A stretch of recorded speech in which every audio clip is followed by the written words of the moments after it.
Allô tout le monde, j'espère que ça va bien, ici Kim et aujourd'hui je vous retrouve pour parler de mes lectures du mois de mai.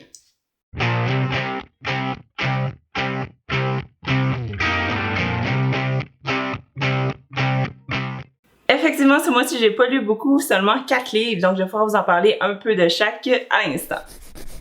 Le premier livre que j'ai lu, c'est de Mary H.K. Choi, Emergency Contact, qui met en scène Penny et Sam, qui sont les deux personnages principaux, qui vont se rencontrer à cause d'amis en commun, puis ils vont apprendre à se connaître à travers les messages textes. Donc, je trouve ça très actuel, très intéressant, très réaliste aussi. J'ai vraiment beaucoup aimé leur chimie entre eux, puis tout ce qui était les personnages, même ceux qui sont secondaires, il y avait toujours des petits détails pointus dans leur personnalité ou choses qui leur étaient arrivées qui faisaient en sorte que ça fait vraiment réel. Alors j'ai vraiment beaucoup apprécié cet aspect-là du roman, puis tout court ça coulait, surtout avec le message texte, ça se lisait très rapidement, donc ça a été un petit coup de cœur pour moi. Je lui ai donné 4,5 sur 5.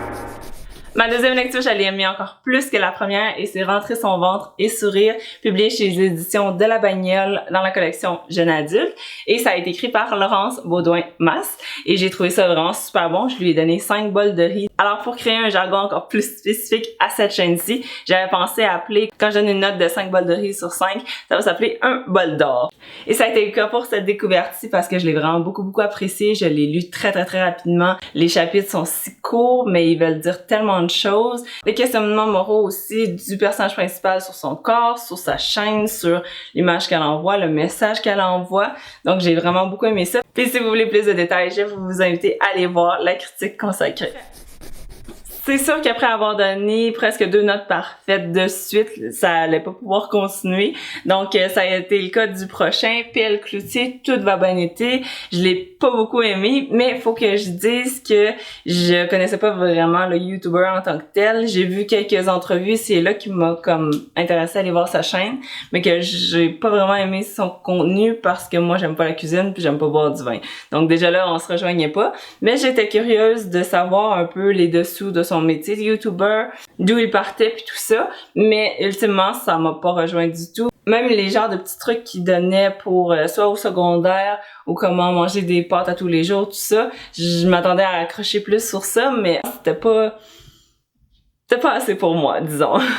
C'est sûr que si toi t'es super fan de lui, ça va vraiment t'intéresser parce qu'il se lit vraiment beaucoup, puis il va vraiment dans le personnel, puis il va peut-être t'apprendre des choses, il va sûrement t'apprendre des choses sur lui que tu savais pas déjà. Donc pour ça, je te le recommande si t'es vraiment un abonné de sa chaîne qui veut en savoir plus.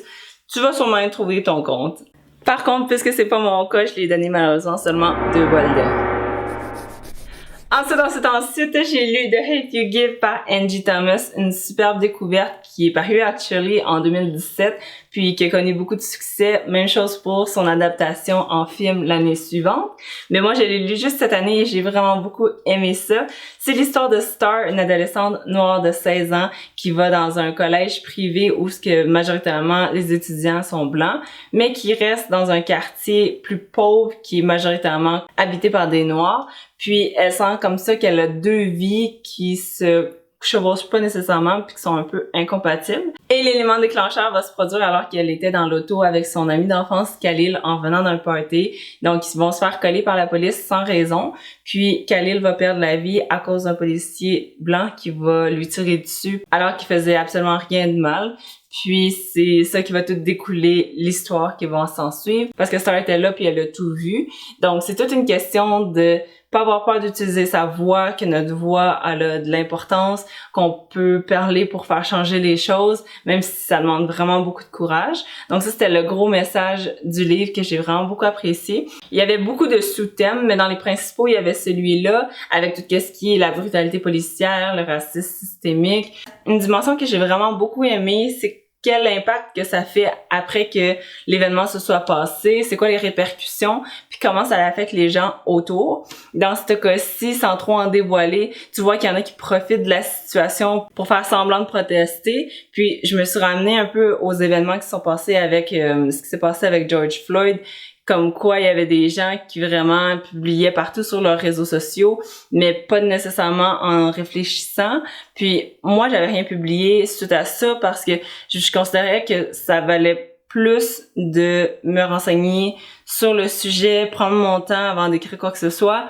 Puis ce que j'allais publier, ça allait pas être un repost, ça allait être parce que je le pensais vraiment, puis parce que j'étais fière de qu'est-ce que j'avais partagé. Parce que c'est vraiment plate à dire, mais tout ce qui est dans les nouvelles, c'est des trends. Puis quand la tendance s'estompe, ben après on n'en parle plus. Puis ceux qui en parlent encore, les gens se font dire des fois décroche ou change de message, il est vraiment négatif.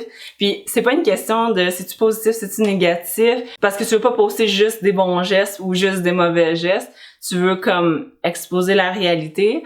Alors j'ai trouvé ça super le fun que cet aspect-là se retrouve dans le livre illustré par un personnage parce que c'est ça, Star va publier des exemples de brutalité policière ou de jeunes noirs qui sont morts alors qu'ils auraient pas dû. Comme quoi aussi chaque vie a de l'importance. Donc pour la note, je lui ai donné 4 bols de riz parce que j'ai trouvé ça vraiment bon, mais au niveau du pacing, c'était vraiment slow. Un peu plus épais que mettons un autre young adult ordinaire là, mettons celui-là. Il est quand même un petit peu plus long, puis ça c'est quelque chose que j'avais moins aimé parce qu'il aurait pu être coupé peut-être pas de moitié, mais une grosse partie. Alors, c'était tout pour mon wrap-up. C'était les 4 lectures que j'ai lues. Donc, pas beaucoup en quantité, mais fortes en qualité. Avec les vacances qui s'en viennent en juillet, puis avec les promesses non tenues pour les lectures que j'étais censée lire en juin, je pense que ma pile de livres lus pour juillet va être vraiment plus élevée. Je vous invite à vous abonner pour voir si j'ai raison et si je vais respecter cet engagement-là. Sur ce, likez la vidéo si vous l'avez appréciée et on se retrouve dans une prochaine vidéo de livres. Bye!